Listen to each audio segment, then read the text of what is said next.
you suffer with arachnophobia? Well then, have I got a game you shouldn't play?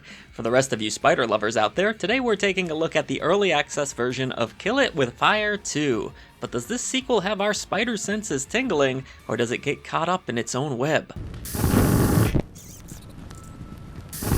Now don't you get eaten up by the spiders of the gaming echo chamber? Head on over to patreon.com/idreamofindiegames to net yourself Discord access, early ad-free shows, a new podcast, shoutouts at the end of every video we produce, and even free games depending on the tier you select. Your new indie gaming community is waiting for you. Kill It With Fire 2 is obviously the follow-up to Kill It With Fire, which was a first-person spider hunter that had you playing the role of exterminator, killing spiders by any means necessary.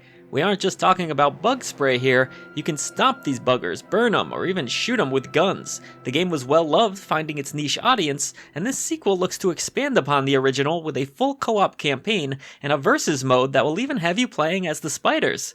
For these impressions, I played entirely with a co-op partner. Shout out to Mitch for lending me a hand with this one. And yeah, let's get into what kind of mindless fun you can expect. Starting with the campaign, players will need to complete a quick tutorial before being able to play together.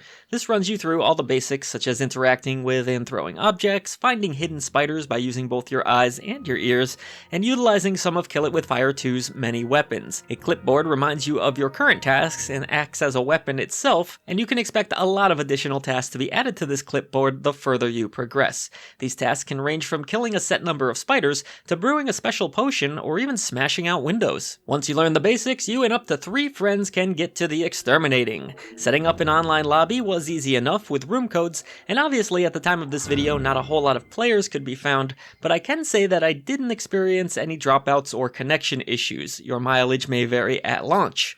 Once you and your teammates join up, you'll find yourself in a massive space station, which acts as the game's central hub. Here, there are even more tasks to do, pathways to unlock, and portals that lead to Kill It With Fire 2's different game worlds. For an early access release, it felt like there was no shortage of things to do.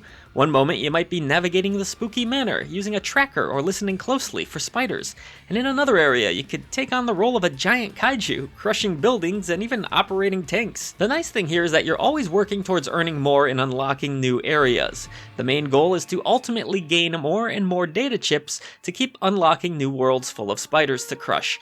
Weapon variety is pretty bonkers, just as you would expect. In my time with the game, I came across everything from laser guns to a giant newspaper that could swat spiders dead. The mechanics work effectively enough, making this an entertaining mix of spider hunting, loot collecting, and even some puzzle solving. Not every mission was a winner, however, as some felt a bit tedious, and the same could be said for some of the worlds. Not all are created equally, some were more fun than others. But despite this, I'd say the more the merrier when playing Kill It With Fire 2's campaign, as playing with friends means being able to unlock and discover things at a faster rate, making some of the less desirable missions more tolerable. If the campaign isn't enough to keep you busy, perhaps consider hopping over to the spider hunt, where you either hunt or become the hunted. This wasn't all that much fun with just 2 people, but I think me and Mitch agreed that the mode has good potential to entertain with a group. Spiders need to hide from exterminators, and exterminators need to find trackers and listen out to hunt down and destroy the spiders.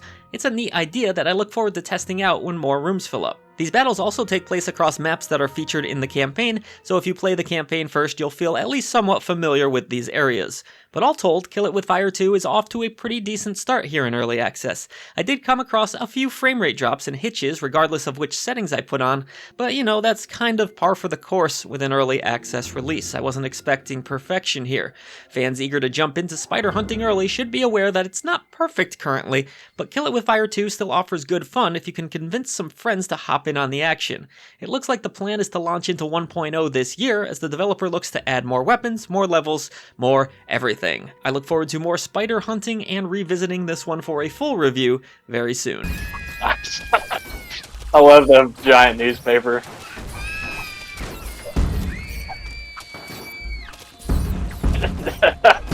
Your character on my screen, dude, is just like waylaying the ground with that newspaper.